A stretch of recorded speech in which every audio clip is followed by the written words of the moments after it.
ವೀರಶೈವ ನ್ಯೂಸ್ಗೆ ಸ್ವಾಗತ. ಇದು ವೀರಶೈವ ಲಿಂಗಾಯತರ ಧ್ವನಿ. ಆತ್ಮೀಯ ಬಂಧುಗಳೇ, ಕೇಂದ್ರದ ರೈಲ್ವೆ ಮತ್ತು ಜಲಶಕ್ತಿ ರಾಜ್ಯ ಸಚಿವ ವಿ ಸೋಮಣ್ಣನವರಿಗೆ ವೀರಭದ್ರ ಪ್ರಶಸ್ತಿ. ದೆಹಲಿಯ ಭಾರತ್ ಮಂಟಪದಲ್ಲಿ ಪ್ರಶಸ್ತಿ ಪ್ರದಾನ. 100ಕ್ಕೂ ಹೆಚ್ಚು ಮಠಾಧೀಶರುಗಳ ಉಪಸ್ಥಿತಿ.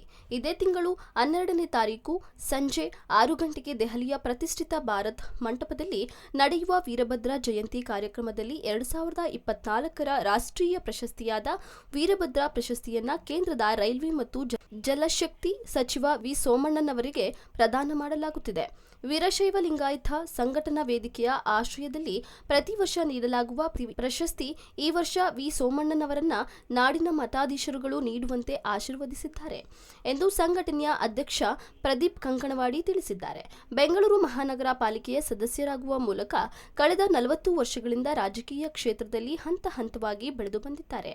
2 ಬಾರಿ ಪಾಲಿಕೆಯ ಸದಸ್ಯರಾಗಿ ಬಿನ್ನಿಪೇಟೆ ವಿಧಾನಸಭಾ ಕ್ಷೇತ್ರದಿಂದ 3 ಬಾರಿ ಗೆದ್ದು ಶಾಸಕರಾಗಿ, ಜೆಎಚ್ ಪಟೇಲ್ ರವರ ಸಚಿವ ಸಂಪುಟದಲ್ಲಿ ಬಂದೀಖಾನೆ ಸಚಿವರಾಗಿ ಮತ್ತು ಬೆಂಗಳೂರು ನಗರಾಭಿವೃದ್ಧಿ ಸಚಿವರಾಗಿದ್ದರು.